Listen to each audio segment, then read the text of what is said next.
जय श्री राम एवरीवन, मैं हूँ प्रीतु मौर्य और आप सबका वेलकम है हमारी यूट्यूब की क्लासरूम के अंदर। कल हमने पढ़ा था dimensional formula for boards exam के लिए। आज हम उसके कुछ एडवांस लेवल के क्वेश्चंस को देखेंगे जो कि हेल्प करेंगे तुम्हारे नीट के एग्जाम में और जेई मेंस के एग्जाम में। ठीक है, देखो इसके क्वेश्चंस है ना वो बहुत सारे हैं, बट उनमें कुछ क्वेश्चंस में ऐसा होगा कि 12th क्लास के कॉन्सेप्ट यूज होंगे। अभी हम स्टडी कर रहे हैं नॉर्मल क्वेश्चंस जो अच्छे होंगे, अच्छे जेई मेंस लेवल तक के क्वेश्चन होंगे। ठीक है, स्टार्ट करें। तो देखो सबसे फर्स्ट क्वेश्चन इन्होंने दिया, the position of a particle moving on X axis is given by. Position इन्होंने दी है A sine T plus B cos square T plus C T square और plus d, where t is the time, the dimension of a b c divide by d। इसका dimension हमें find out करना है। देखो जो x है हमारे पास, ये क्या है, डिस्टेंस है, तो x का जो डायमेंशनल फॉर्मूला होगा वो l होगा। मींस l का मतलब क्या है, m0 l1 t0। ठीक है, ठीक है। तो यहाँ पे देखो x का इतना हो गया। अभी यहाँ पे जो साइन ट्रिग्नोमेट्रिक फंक्शन हो गए ना, कंप्लीट ट्रिग्नोमेट्रिक फंक्शन का कोई डायमेंशनल फॉर्मूला नहीं होगा। ठीक है, तो यहाँ पे साइन टी का कोई डायमेंशनल फॉर्मूला नहीं है, ए है। अब देखो ये जो पूरी टर्म हमने लिखी है 1 2 3 और 4, इन चारों टर्म्स का डायमेंशनल फॉर्मूला इक्वल होगा। इस पूरी टर्म का डायमेंशनल फॉर्मूला इस पूरी टर्म के इक्वल होगा, इस पूरी टर्म का इसके इक्वल होगा। ठीक है, और इन सारी टर्म्स का अगर मैं इसको नाम दे दूं 1 2 3 4, जो फर्स्ट टर्म है, टर्म फर्स्ट का डायमेंशनल फॉर्मूला इक्वल होगा एक्स के, टर्म सेकंड का डायमेंशनल फॉर्मूला इक्वल होगा एक्स के, मींस एल के इक्वल होगा। कॉन्सेप्ट समझना है, क्वेश्चंस तो इसके बहुत सारे बनने वाले हैं। ठीक है, तो जितनी भी टर्म्स है उनका डायमेंशनल फॉर्मूला चाहे ऐड हो रही हो या सब्ट्रैक्ट हो रही हो इक्वल होगा, और वो लेफ्ट हैंड साइड के इक्वल होगा।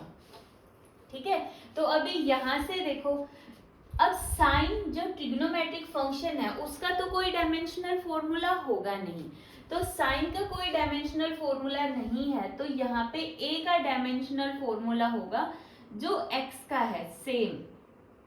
ठीक है, इसी तरह कोस स्क्वायर टी, ये जो कोस स्क्वायर टी है इसका कोई डायमेंशनल फॉर्मूला नहीं होता। जो ट्रिग्नोमेट्रिक फंक्शन हो गए उनका कोई डायमेंशनल फॉर्मूला नहीं होता है। तो b इज इक्वल टू होगा m0 l1 t0।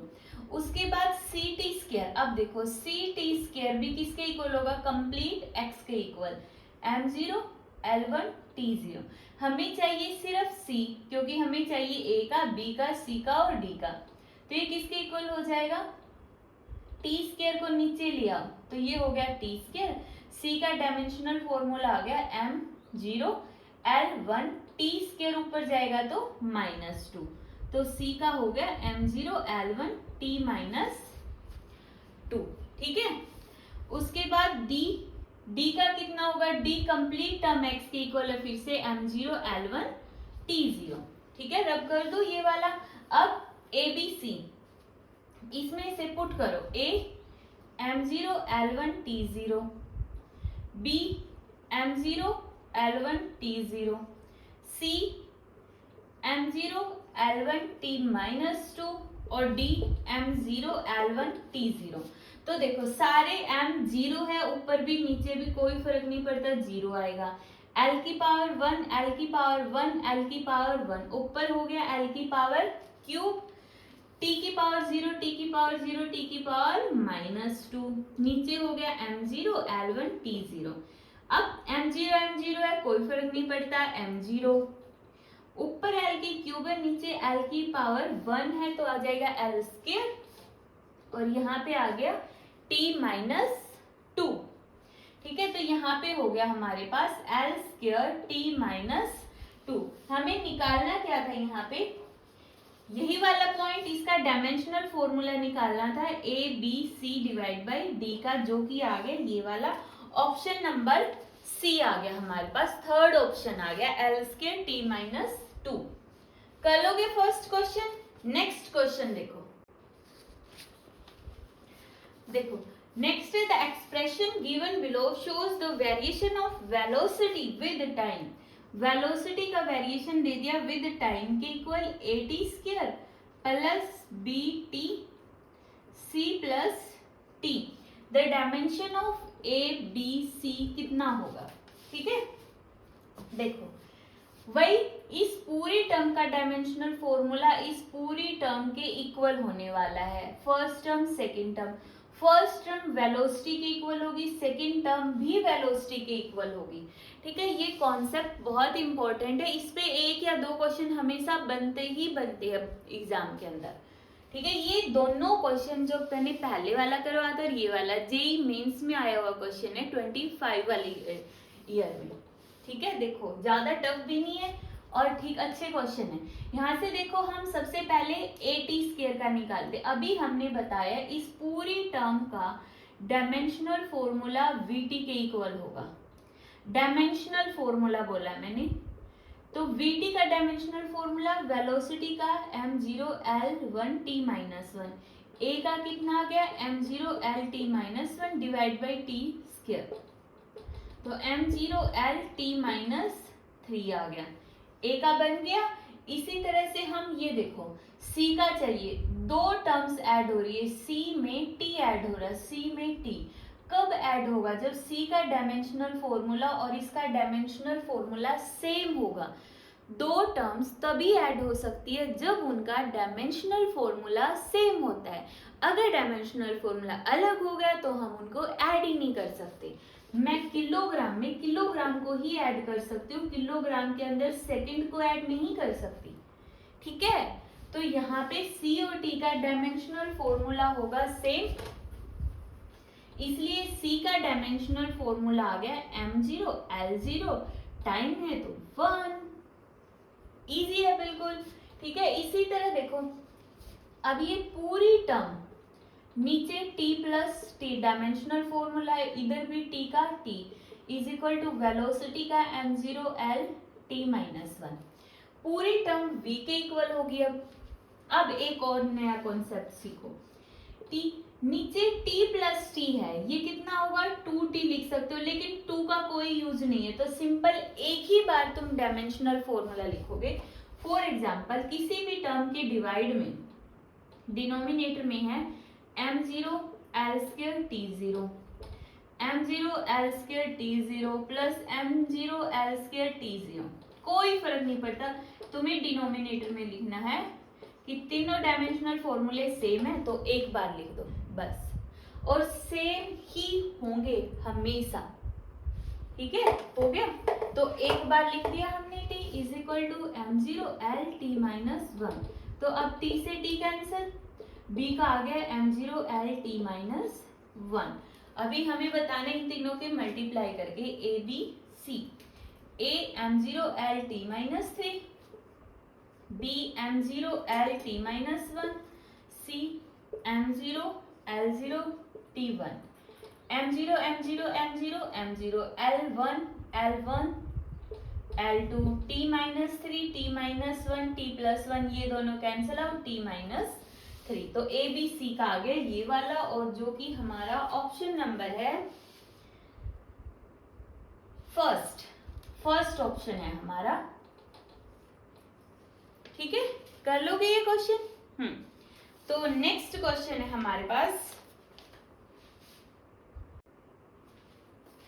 तो नेक्स्ट क्वेश्चन है हमारे पास, देखो स्टेटमेंट पढ़ो। If P represent the radiation pressure, P है रेडिएशन का pressure, C represent speed of light and Q represent radiation energy striking a unit area per second, energy divide by area divide by time.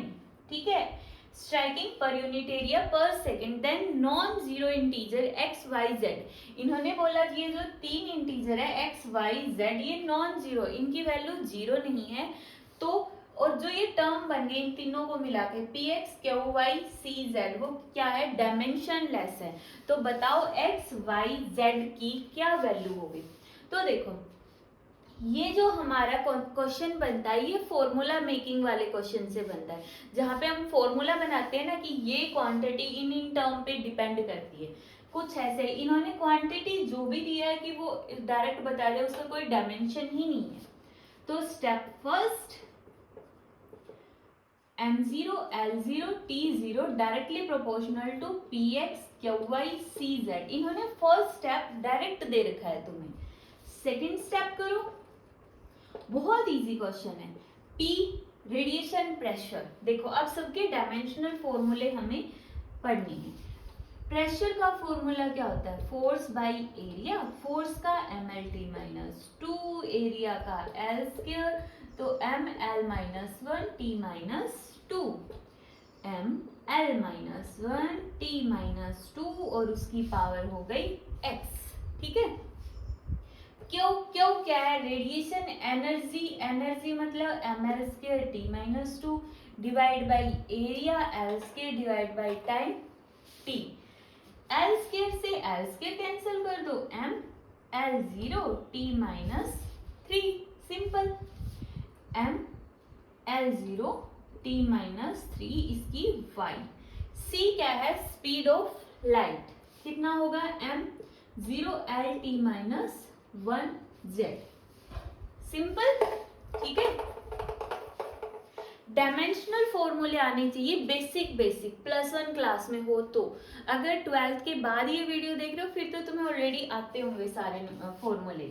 अब सभी की power इकट्ठा कर दो, m की power x, m की पावर y, m की power 0 है तो कुछ नहीं फर्क पड़ता, x प्लस y, l की पावर -x, l की पावर 0, l की power z, -x plus z, t की पावर -2x, t की पावर -3y, t की पावर -z और किसके इक्वल होगी? m0 l0 t0।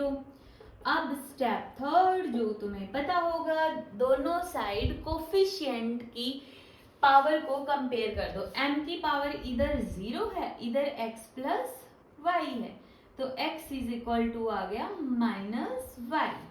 ठीक है, फिर l की पावर इधर 0, इधर l की पावर -x प्लस z, तो x इज इक्वल टू आ गया z। इधर -2x -3y z is equal to 0। अब देखो x और z, देखो x y के अंदर रिलेशन आ गया, x z के अंदर रिलेशन आ गया, हमारे पास रिलेशन रह गया y और z का। तो इस पूरी टर्म में से x को गायब कर दो, x की जगह मैं z रख दूं या x की जगह -y रख दो या x की जगह z रख दो, जो तुम्हारा मन करे। x की जगह z रख लेते हैं, twice of z minus z minus twice z minus z -3z -3y is equal to 0, तो z plus y is equal to 0, z is equal to -y आ गया। ठीक है, अब हम ऑप्शन चेक करते हैं। तो हमारा फर्स्ट ऑप्शन में x इज इक्वल टू 1 है, y इज इक्वल टू 1 है। x 1 है तो y की वैल्यू पॉसिबल ही नहीं है कि ये इक्वल हो जाए, क्योंकि x और y तो एक दूसरे के नेगेटिव में है ना। सेकंड ऑप्शन में देखो x 1 है तो y ये यहाँ पे क्या हो गया, इन्होंने बोल दिया अगर x 1 है तो y कितना हो जाएगा? -1। अगर x की वैल्यू 1 पुट कर दूं तो यहाँ पे कितना हो जाएगा? y is equal to -1, x 1 y -1। ठीक है, फिर z is equal to 1, z is equal to minus of y, y है -1 तो z इज इक्वल टू 1। तो हमारा ऑप्शन कौन सा आ गया? बी ऑप्शन इसमें से बिल्कुल सही है। ठीक है, हो गया। नेक्स्ट क्वेश्चन देखो, कितनी इंटरेस्टिंग डेफिनेशन है इसकी, छोटी सी है। An athlete coach told his team that muscle times speed equal power. इन्होंने क्या बोल दिया? Muscle times speed, muscle times speed is equal to power. Coach ने बोला मसल टाइम्स स्पीड। देखो यहाँ पे कंफ्यूजन क्या होती है, मसल टाइम्स बोलते हैं ना, कई बार बच्चों के माइंड में क्या आता है कि muscle multiply by time multiply by speed is equal to power. But ये टाइम्स है, टाइम ही है, टाइम्स मतलब मल्टीप्लाई में। What dimension does he view for muscle? तो उसके लिए मसल का फॉर्मूला बताओ। अब इसका फॉर्मूला बताना है हमें, डायमेंशनल फॉर्मूला क्या बना। तो इधर से सिंपल निकल जाएगा, muscle is equal to power divide by speed. ठीक है, पावर का m, पावर का क्या होता है, work done upon time, work done ml square t minus 2 और डिवाइड बाय टाइम, तो ml square t minus 3, speed का m0 lt माइनस 1। पावर का पता चल गया ना, work upon time, time rate of doing work. तो यहाँ से हो गया m, 0 नीचे ऊपर 1 है तो m की पावर 1 बच गया, l की पावर 1 बच गया, t की पावर माइनस 2 बच गया। तो हमारे पास मसल का डायमेंशनल फॉर्मूला आ गया हमारे पास, option number first, M L T minus 2। ये क्वेश्चन इसी वजह से करवाता है, ये जो टाइम्स का कॉन्सेप्ट है। ठीक है, नेक्स्ट क्वेश्चन देखो, हमारा नेक्स्ट क्वेश्चन है ये वाला। देखो ये कंप्रीहेंशन क्वेश्चन है। इस एक स्टेटमेंट से जो यहाँ पे दी गई है, इस स्टेटमेंट से हमें 3 क्वेश्चन सॉल्व करने हैं। तो इस स्टेटमेंट को एक बार नोट डाउन कर लो, फिर मैं ये रब कर दूंगी।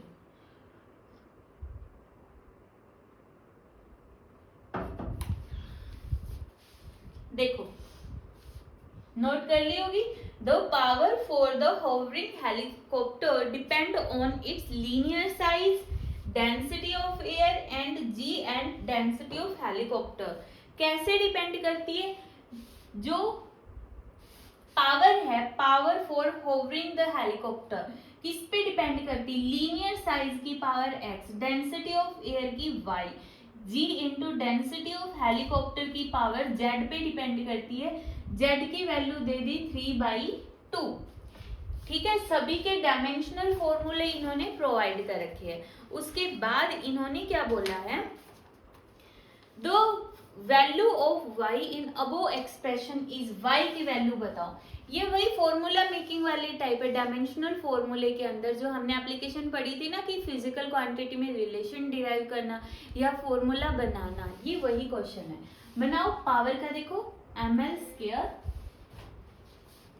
t minus 3 directly proportional to linear size का l, सिंपल रखते हैं स्पेस की वजह से, m0 t0 नहीं रखेंगे, density of air ml minus 3, g into density of helicopter इन्होंने दे दिया ml minus 2 t minus 2 z। ठीक है, मतलब बहुत ज्यादा तो इन्होंने खुद ही दे रखा है सॉल्व करके, हमें बस क्वेश्चन सॉल्व करना आना चाहिए। ठीक है, तो यहाँ से देखो m की पावर y, m की पावर z प्लस में है x plus y plus z, y plus z। उसके बाद l की पावर x, l की पावर माइनस 3y, l की पावर माइनस 2z, बिल्कुल सही है। फिर t की पावर माइनस 2z है। ठीक है, स्टेप थर्ड में क्या करते हैं हम, स्टेप 3 में कोफिशिएंट को कंपेयर करो, m की power 1 is equal to m की power y plus z, l की power 2 is equal to l की power x minus 3y minus 2z, t की power minus 3 is equal to t की power minus 2z। तो देखो 1 is equal to y plus z, 2 is equal to x minus 3y minus 2z, minus 3 is equal to minus 2z, 2 से 2 cancel, z आ गया 3/2, जो इन्होंने दे भी रखा था। फिर निकाला क्यों, ताकि हमें ये पता लग जाए कि हम जो कैलकुलेशन कर रहे हो बिल्कुल सही कर रहे हैं, कोई प्रॉब्लम नहीं है उसमें। तो 3/2 आ गया। ठीक है, अब देखो z की वैल्यू 3/2 है, तो y किसके इक्वल आ जाएगा, 1 माइनस z उस तरफ जाएगा नेगेटिव में और 3/2, तो y की वैल्यू आ गई माइनस 1/2।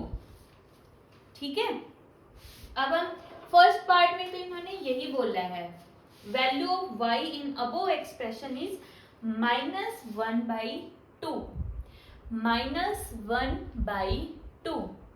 क्लियर है। सेकेंड एक्सप्रेशन देखो, सेकेंड क्वेश्चन में इन्होंने क्या बोल दिया, स्टेटमेंट पढ़ो सेकेंड पार्ट की,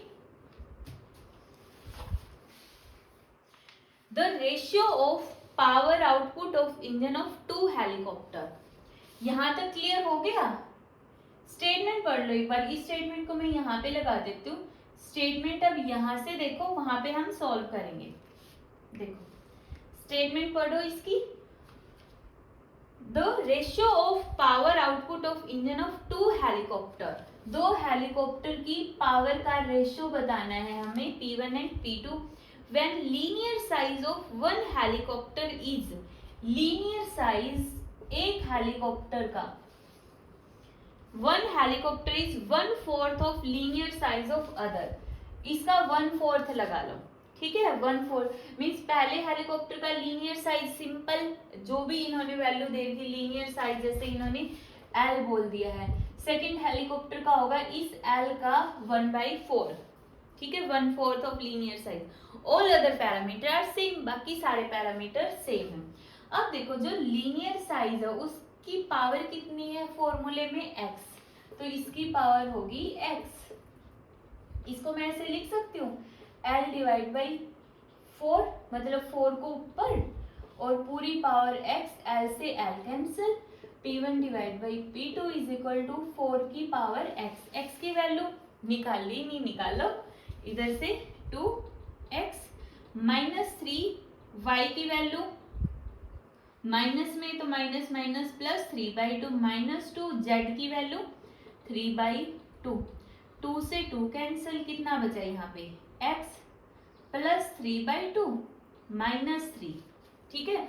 -3 को इस साइड ले जाओगे तो ये हो गया +3 5, तो x की वैल्यू यहाँ से देखो कितनी आ गई, x is equal to 5 minus 3/2, तो यहाँ से 10 माइनस 3/2 7/2, x की वैल्यू आ गई 7/2, ठीक है, कितनी आ गई 7/2। क्लियर है? अब सॉल्व कर दो। ये जो 7/2 है इसको मैं ऐसे लिख सकती हूँ 4 को 2 का स्क्वायर और पावर इसकी 1/2 और फिर कंप्लीट पावर, ये इसको 4 ही रखो ताकि तुम्हें कंफ्यूजन ना हो। 7 मीन्स 7/2 को मैंने अलग कर लिया, 7 और 1/2 कर लिया। 1/2 मतलब इसका अंडर रूट, जो कितना हो गया 2 हो गया, फिर 2 की पावर 7। जब हम 2 की पावर 7 को सोल्व करेंगे तो हमारे पास आंसर आ जाएगा 128, ठीक है। 2 की पावर 7 को सोल्व करते ही आंसर आ जाएगा और ये हमारा आंसर होगा 128। क्लियर है? देखो इसको, कोई प्रॉब्लम हो तो सिंपल है, सिर्फ इन्होंने बोला लीनियर साइज पे फर्क पड़ रहा, बाकी सारी टर्म्स सेम है, वो तो कैंसिल हो जाएगी अगर हम लिखेंगे तो भी, इसलिए हमने सिर्फ लीनियर साइज वाला कॉन्सेप्ट उठाया है और उसकी पावर के साथ में, ठीक है। तो इसका एक पार्ट और दिया है, वो वाला पार्ट और देखो।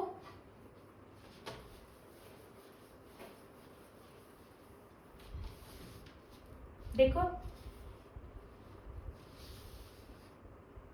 इस वाले पार्ट में भी पढ़ो, इसमें क्या दिया हुआ है, the ratio of power output to power of a helicopter on the earth and on the imaginary planet.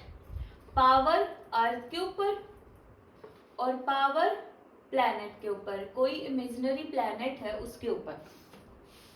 Given g on the planet is 1/4 of g on the अर्थ, ठीक है। जो g है एक्सेलरेशन ड्यू टू ग्रेविटी, वो अर्थ के ऊपर कितनी है, g अर्थ पे है g और प्लैनेट पे उसकी वैल्यू है g/4, ये दे रखा है हम, ठीक है। आगे पढ़ो।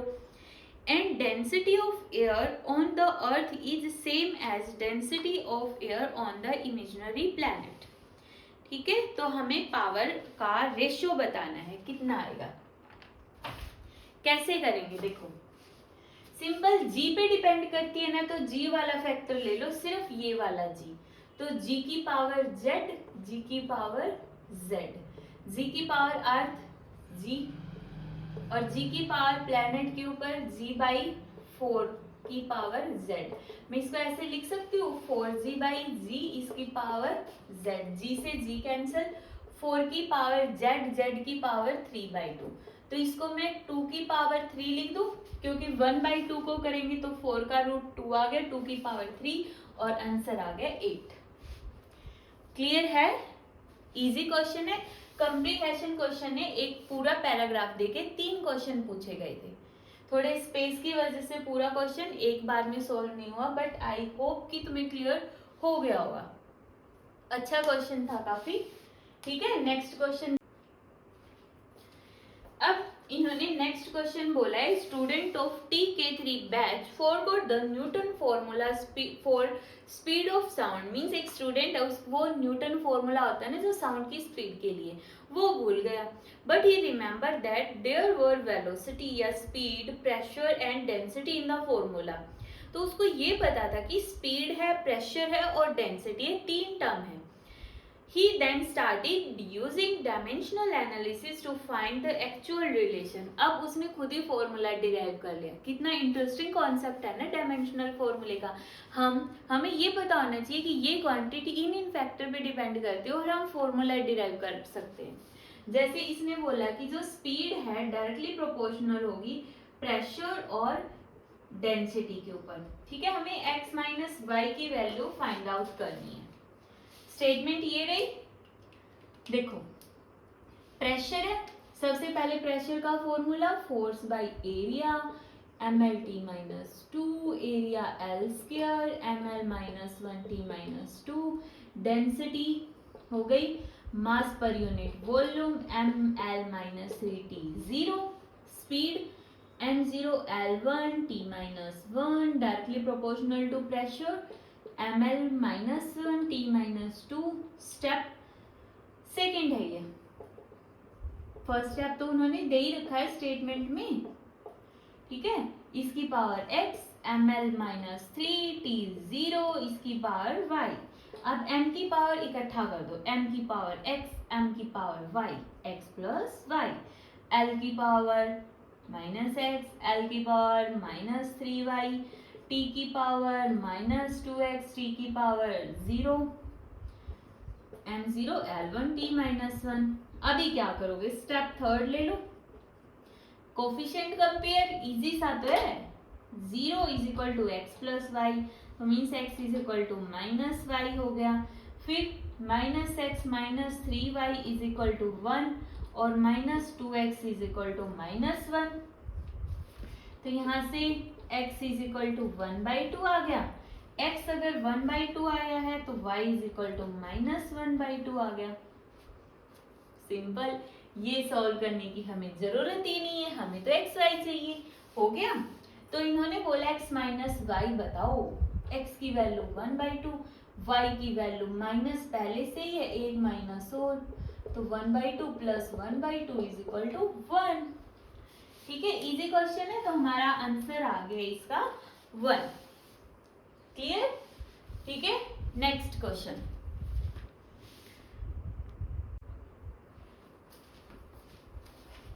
देखो नेक्स्ट क्वेश्चन काफी इंटरेस्टिंग क्वेश्चन है। स्टेटमेंट एक बार पढ़ोगे तो समझ में नहीं आएगी, ध्यान से स्टेटमेंट पढ़नी है। देखो, in a new system of unit, a tower of height 76 meter is represented by a number 7.6 meter। मतलब दो सिस्टम है हमारे, एक तो है हमारा सिस्टम। हमारा सिस्टम कौन सा होने लग गया, हमारा सिस्टम मीन्स SI सिस्टम जो इन जनरल होता है। एक न्यू सिस्टम जो इन क्वेश्चन वालों का सिस्टम है, जिसने क्वेश्चन बनाया, एक उसका सिस्टम हो गया न्यू सिस्टम। हमारे सिस्टम में एक टावर की हाइट 76 मीटर थी, लेकिन इन्होंने बोल दिया कि इसकी हाइट तो 7.6 है, सिर्फ 7.6। उसके आगे ना मीटर है ना सेंटीमीटर, 7.6 यूनिट होगा कोई। ठीक है, मतलब क्या है कि इनका हमारा 76 मीटर इनके 7.6 के इक्वल है। यही बात हो गई ना, क्योंकि टावर उतना ही है। हमने मेजर किया 76 मीटर, उन्होंने मेजर किया 7.6, तो मतलब हमारा 76 मीटर उनके 7.6 के इक्वल है।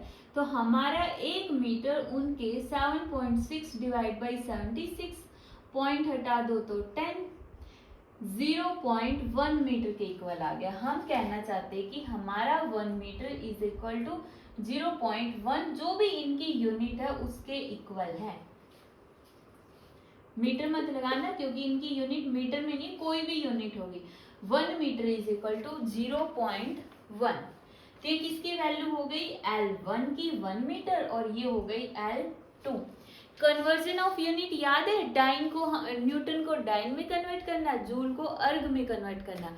प्रीवियस लेक्चर में सीखा था ना हमने, एक सिस्टम और दूसरे सिस्टम के अंदर। क्वेश्चन वही है, देखो वहां पे हमने बोर्ड्स के क्वेश्चन पढ़े थे, इसलिए बेसिक क्वेश्चन इजी थे। ये जेई के क्वेश्चंस है तो थोड़े से ट्रिकी तो होंगे। हो गया। अब देखो मास का, sugar sack of mass 100 KG इन्होंने बोला है। उसके बाद जो सुगर सैक है उसका मास है 100 केजी, और उनको इन्होंने रिप्रेजेंट कर दिया 10 से। Means mass 100 KG. हमने देखा कि वो जो शुगर का थैला भरा हुआ है ना वो 100 केजी का है, बट इन्होंने बोला कि वो 10 है, कोई यूनिट होगी। तो इसका मतलब हमारा 1 केजी इनके 10/100 0.1 के इक्वल है। तो मास m1 हो गया 1 केजी और m2 हो गया इनका 0.1। ठीक है। इसी तरह इन्होंने बोला कि उसके बाद and 1 hour time is represented by number 360। 1 hour time 360 के थ्रू रिप्रेजेंट कर दिया। अब हमें पता है कि हमारा टाइम तो हमेशा सेकंडों में चलता है ना, तो इसको सेकंड में कन्वर्ट कर दो। मतलब हमारी 3600 सेकंड इज इक्वल टू इनके 360 के इक्वल है। तो हमारी 1 सेकंड होगी वही 0.1 के इक्वल, 0.1 के इक्वल। तो T1 हो गया 1 सेकेंड और T2 हो गया 0.1। ठीक है। उसके बाद जो एक्चुअल फोर्स है, यहाँ पे फोर्स की वैल्यू 4 न्यूटन है, तो यहाँ पे बताओ कितनी होगी। एक तरह से यहाँ पे N1 की वैल्यू 4 है, इधर बताओ N2 की वैल्यू कितनी होगी। सिंपल है क्वेश्चन। ठीक है। अब इसमें से कौन सा वाला रब करूं मैं, स्टेटमेंट रब कर देती हूँ।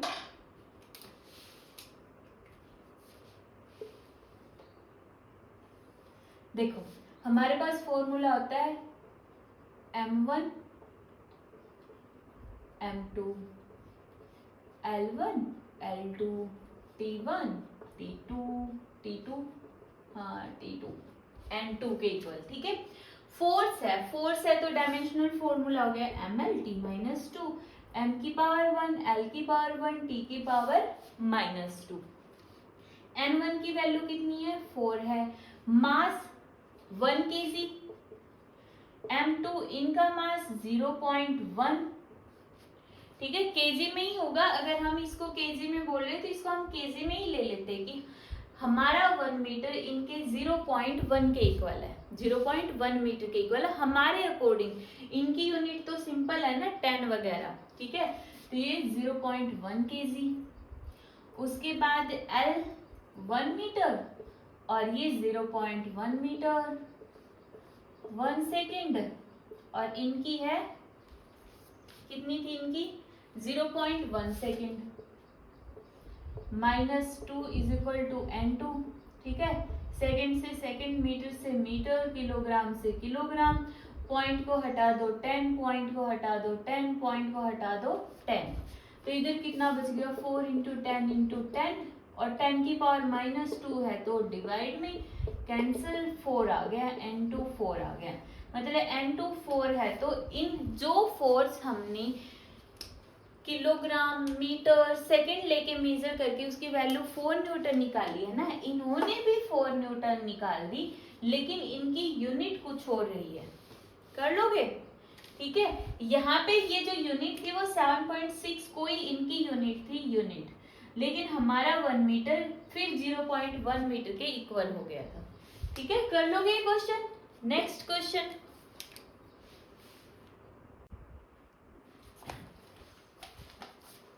नेक्स्ट क्वेश्चन पढ़ो। The length of a year on a planet is the duration in which it complete 1 revolution around the sun. Length of a year on a planet is duration. सबसे important line है, इसको underline कर सकते हो। Assume path of planet known as orbit to be circular with sun at the center, the length t of a year of a planet orbiting around the sun in circular orbit depend upon universal gravitational constant g, mass m and radius r. अब देखो ये question में बहुत सारे student गड़बड़ करने वाले हैं, बेशक से निकाल के देख लो, g की पावर a, m की पावर b और r की पावर c। मास को हम सिंपल ले लेते हैं, समझ जाना मास ऑफ सन है ये, ठीक है। हमें बताना है a plus b plus 2c की वैल्यू, ठीक है।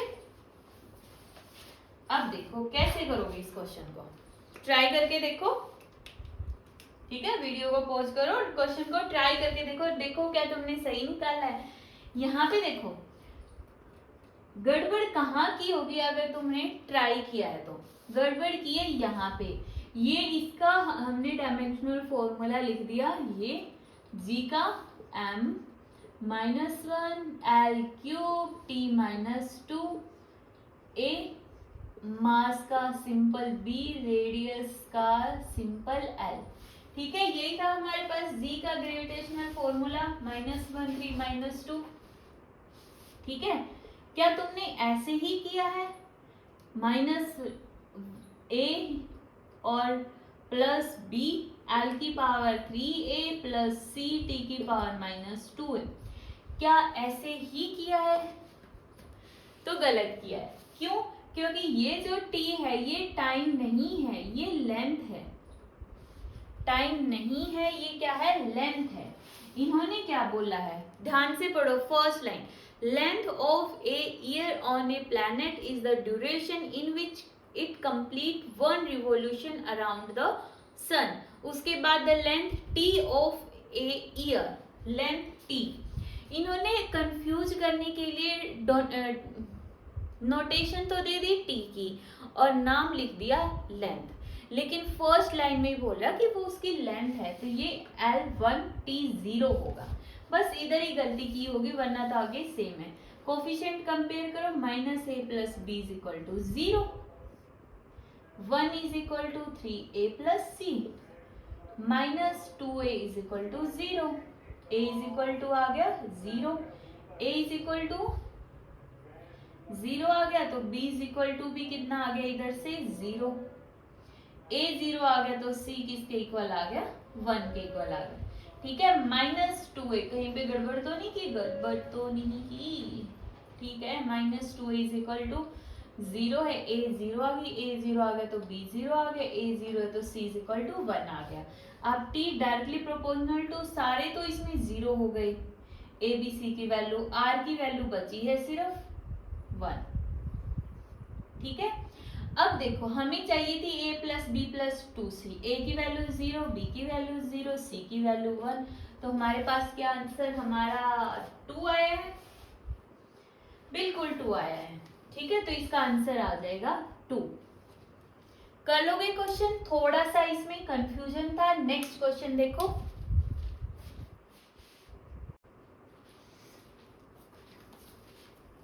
देखो नेक्स्ट जो क्वेश्चन है वो क्वेश्चन तुम्हें खुद ट्राई करना है, सेम ऐसा ही क्वेश्चन है और इसका आंसर आने वाला है 2, ठीक है। ये क्वेश्चन है, स्टेटमेंट नोट करो और इस क्वेश्चन को ट्राई कर लेना। इजी है, सारे डायमेंशनल फॉर्मूले तुम्हें पता है, सिर्फ तुम्हें ओमेगा बता देती हूँ जिनको नहीं पता। ओमेगा क्या होता है हमारे पास, 2 पाई डिवाइड बाई टी या 2 पाई न्यू होता है एंगुलर स्पीड, जो किसके इक्वल होगा, इसका dimensional formula m0 L0 t - 1, ठीक है। ओमेगा का डायमेंशनल फॉर्मूला मैंने बता दिया। अब इस क्वेश्चन को खुद ट्राई करना, ठीक है, और आंसर निकल जाए, ठीक है, नहीं निकले तो फिर हम सॉल्व करवा देंगे। अब इसके बाद नेक्स्ट वाला क्वेश्चन जिसने भी निकाल दिया ना, उसका जेई मेंस तो क्या, जेई एडवांस भी हो जाएगा क्लियर, बहुत अच्छी रैंक के साथ। आज का ये जो हमारा लास्ट क्वेश्चन है, जिसने भी निकाल दिया उसका जेई एडवांस में भी बहुत अच्छी खासी रैंक आ जाएगी, ठीक है। तो ट्राई करो, ये क्वेश्चन क्या ट्राई करके देखो, तब तक हम स्टार्ट करते हैं सॉल्व करना। देखो in a new system of unit. पहले स्टेटमेंट लिख लो, फिर मैं ये रब कर दूंगी, बहुत बड़ा क्वेश्चन है, सॉल्व नहीं होगा, कर दो रब, ठीक है। देखो अभी के लिए देख सकते हो, in a new system of unit, मतलब इसमें भी हमारे पास दो सिस्टम ऑफ यूनिट होगी, एक हमारा सिस्टम होगा और एक कोई नया सिस्टम होगा जिसने क्वेश्चन बनाया उसका सिस्टम है, ठीक है। In a new system of unit net force applied on a block of mass 10 kg। देखो सबसे पहले जो दे रखा है उसको लिखो, 10 kg का ब्लॉक दे रखा है, एक्सीलरेशन दे दिया 10 meter per second square, is given as 100 unit of force. जो न्यू सिस्टम है, न्यू सिस्टम में फोर्स, न्यू सिस्टम के अकॉर्डिंग इन्होंने फोर्स दे दिया 100 unit, 100 unit of force, 100 unit दे दिया, 100 यूनिट नए सिस्टम में दे दिया। अब मास दे रखा है, एक्सेलरेशन दे रखा है, तो हमारे सिस्टम में हम बोल देते हैं एसआई सिस्टम के अंदर फोर्स कितना होगा। फिर अगर इनके सिस्टम में फोर्स इतना है तो हमारे सिस्टम में कितना होगा, मास इंटू एक्सेलरेशन, 10 इंटू 10 वही 100 न्यूटन, 100 न्यूटन। तो देखो हमारे अकॉर्डिंग फोर्स 100 न्यूटन है, इनके अकॉर्डिंग फोर्स 100 यूनिट है। अब ब्लॉक वही है, एक्सेलरेशन वही है, तो फोर्स तो दोनों इक्वल होंगे ना। तो यहाँ पे फोर्स इन न्यू सिस्टम और force in SI system equal होंगे। न्यू सिस्टम में 100 यूनिट और इसमें 100 न्यूटन, तो मतलब इनकी 1 यूनिट इज इक्वल टू है 1 न्यूटन के। कोई प्रॉब्लम नहीं है, इधर तक क्वेश्चन बहुत इजी है, हो गया होगा। उसके बाद इन्होंने बोला है when the same block is moving at a speed of 20 metre per second. अगर इसकी सेम ब्लॉक है, स्पीड 20 मीटर पर सेकेंड कर दी जाएगी, ठीक है, और इसकी काइनेटिक एनर्जी हो जाएगी, kinetic energy is 20 unit of energy. Kinetic energy in new system कितनी हो जाएगी, 20 यूनिट नए सिस्टम के अंदर। ये बोल रहे वही ब्लॉक है जिसका मास 10 kg है, एक ब्लॉक है 10 kg, उसकी स्पीड है 20 मीटर पर सेकेंड। तो ये बोल रहे हैं कि हमारा जो नया सिस्टम है इसकी काइनेटिक एनर्जी आएगी 20 यूनिट। बट हम बोल रहे हैं चलो हम अपने एसआई सिस्टम में देख लेते हैं कितनी आएगी। काइनेटिक एनर्जी का formula half m v square, half m v square cancel 10, तो कितनी आ गई 2000 जूल। हमारी तो 2000 जूल आ गई, मतलब एनर्जी तो सेम होगी ना, तो इसका मतलब 20 unit is equal to 2000 joule. तो यहाँ से 1 यूनिट किसके इक्वल आ गया, 0 से 0 to 100, 1 unit is equal to 100 joule आ गया। इतना समझो पहले, इसमें अगर कोई कंफ्यूजन है तो पूछ सकते हो। अच्छा क्वेश्चन है, इस क्वेश्चन से एक तरह से माइंड क्लियर होगा कि ऐसे भी क्वेश्चन आ सकते हैं, इजी बट घुमा के काफी, और लेंथी भी है, ये जेई एडवांस का क्वेश्चन है। तो देखो हमने निकाल लिया इस तरह से 1 यूनिट की वैल्यू फोर्स की और एनर्जी की। इधर तक क्लियर है, आगे स्टेटमेंट पढ़ो। स्टेटमेंट रब कर रही हूं मैं ये। उसके बाद a liquid has a surface tension of 10 SI unit. SI के अंदर सरफेस टेंशन जो कि होता है फोर्स डिवाइड बाय लेंथ, वो कितना है 10 है। Its surface tension in new system में सरफेस टेंशन कितना होगा, इसमें न्यूटन पर मीटर हो गया, सरफेस टेंशन होगा 10⁻⁴n। तो n बताओ, ठीक है। ये क्वेश्चन है कि n की वैल्यू बताओ, कैसे करोगे। देखो क्वेश्चन सारा वही है जो हमने अभी पढ़ा था ना। एक ऐसा ही सिस्टम ले लो, कुछ इस तरह से एक बॉक्स बनाओ, ये हो गया SI सिस्टम, ये हो गया न्यू सिस्टम, ठीक है। इसमें हो गया M1, L1, T1 और यहाँ पे जो भी तुम्हें N1 की वैल्यू दी मिलेगी, M2, L2, T2, N2, ठीक है। सिंपल सा देखो, मास SI सिस्टम में होता है हमारा 1 kg। M2 कितना होगा, इनके लिए जो स्टैंडर्ड मास है वो 10 होगा। जो इन्होंने नया सिस्टम लिया है ना, वो 10 kg का मास ही है इनके पास। इनका जो स्टैंडर्ड मास होगा वो 10 kg होगा। पहला पॉइंट तो इस क्वेश्चन में यही समझने का है कि इनका स्टैंडर्ड मास 10 kg है नए सिस्टम का, हमारा 1 kg है। फिर लेंथ कैसे निकालेंगे, ये लेंथ हमें निकालनी आनी चाहिए, सीखेंगे और क्या कर सकते हैं। तो देखो, एनर्जी का dimensional formula ml² T-2, force का डायमेंशनल फॉर्मूला ml_T-2। अगर मैं इन दोनों को डिवाइड कर दूं, energy divide by force, m से m, l से l, t² से t², l नहीं आ गया, energy divide by force is equal to l। अब इसमें तो कोई कंफ्यूजन नहीं है, यहाँ पे तो 1 मीटर 1 सेकेंड है और इसकी वैल्यू 10 है। पॉइंट है ये वाला, ठीक है। तो एनर्जी लो न्यू सिस्टम की यूनिट, जो L2 की वैल्यू हम निकालेंगे ना, तो एनर्जी की कौन सी यूनिट लेंगे, जो हमारी न्यू सिस्टम की होगी 100 जूल। क्योंकि L देखो, अगर मैं L1 बोलूं तो L1 हो जाएगा 1 जूल डिवाइड बाय 1 न्यूटन, यही होगा, ठीक है।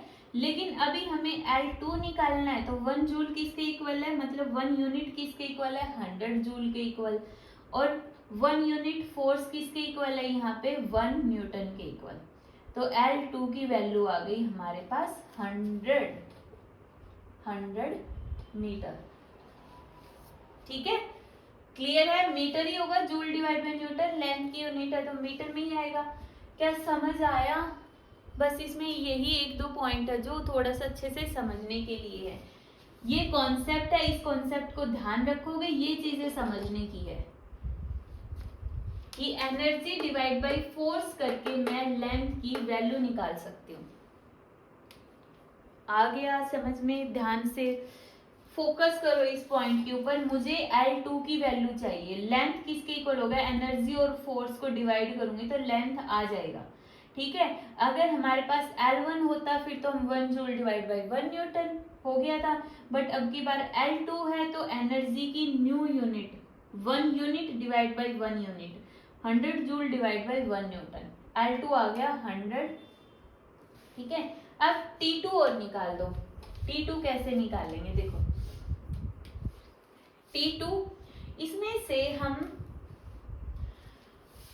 अगर मैं फोर्स का ही ले लेती हूँ या फिर तुम एनर्जी, जो भी तुम्हें लेना ले लो। एनर्जी का देखो डायमेंशनल फॉर्मूला ml² T-2, ठीक है। एनर्जी का है जो कि किसके इक्वल है, 100 जूल के इक्वल है, जब हम नया सिस्टम लेंगे, क्योंकि हमें चाहिए है ये वाला L2 M2 T2 निकालना है, T1 1 सेकेंड है, T2 निकालना है। अगर हम फर्स्ट सिस्टम में देखते तो M1 L1 T1 -2 is equal to 1 joule होता, कोई प्रॉब्लम नहीं थी। बट अभी हमें नया सिस्टम देखना है तो इसको इक्वल पुट कर दो 100 जूल के।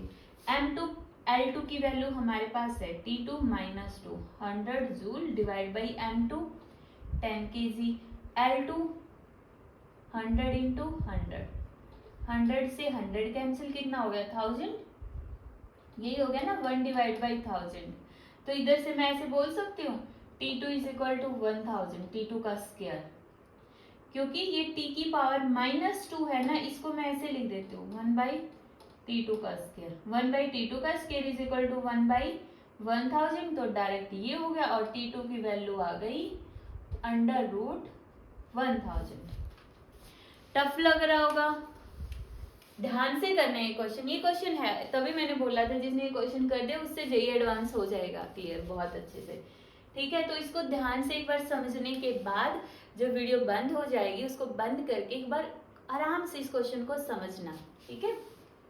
देखो सारी वैल्यू हो गई, अब निकाल दो, N2 ही तो निकालना है, N1 m1 divide by m2, l1 divide by l2, t1 divide by t2 is equal to n2। Surface tension का फॉर्मूला m t माइनस 3। क्यों? फोर्स का कितना होता है ml t माइनस 2 और डिवाइड बाई लेंथ है, सॉरी ये गलत कर दिया तूने, ml t माइनस 2 फोर्स और divide by length, m l0 t minus 2, m l0 t minus 2, n1 की वैल्यू 10, 1 kg डिवाइड बाई 10, 0, ये मतलब 1 हो गया 1, t1 की वैल्यू 1 सेकेंड और t2 की वैल्यू हो गई 1000, minus 2 is equal to n2, 10 से 10 कैंसिल, माइनस 2 पावर है तो 1000 की पावर प्लस 2 हो जाएगी, अंडर रूट कैंसिल, n2 आ गया 1000, मतलब 10 रेज टू द पावर 3। और इन्होंने सरफेस टेंशन बोला कितनी है 10 raise to the power n, तो n की वैल्यू कितनी आ गई, n इज इक्वल टू 3। और इसके साथ ही ये क्वेश्चन हो गया कंप्लीट। बताओ समझ आया नहीं आया? आ गया तो ठीक है, वीडियो को बंद कर सकते हैं और नेक्स्ट लेक्चर में हम सिग्निफिकेंट फिगर्स पढ़ेंगे, ठीक है। और जिसको नहीं आया उसके लिए एक बार थोड़ा सा दोबारा बता देती हूँ मैं क्वेश्चन। सिंपली इन्होंने मास एक्सेलरेशन दे रखा है और फिर इन्होंने बोल दिया नए सिस्टम में फोर्स 100 यूनिट है, हमारे अकॉर्डिंग फोर्स 100 न्यूटन आया। फोर्स तो दोनों फिर सेम होंगे, इसलिए हमने 100 यूनिट को 100 न्यूटन के इक्वल पुट करके हमने ये देख लिया कि ये जो दो सिस्टम है ना, एक ये वाला सिस्टम और एक ये वाला सिस्टम, इनके बीच में हमें रिलेशन निकालना है कि इसके अंदर एक यूनिट इसमें कितने के इक्वल है। जैसे 1 kg इज इक्वल टू 1000 ग्राम, तो ऐसे रिलेशन। इसी तरह जब इन्होंने स्पीड दी तो energy 20 unit they the, but हमारे अकॉर्डिंग तो 2000 आई, तो इसका मतलब इनकी 1 यूनिट बहुत बड़ी है। कितनी बड़ी है? हमारी 100 जूल के इक्वल है, इतनी बड़ी है। तो ये दोनों पॉइंट्स किस लिए दिए गए हैं हमें?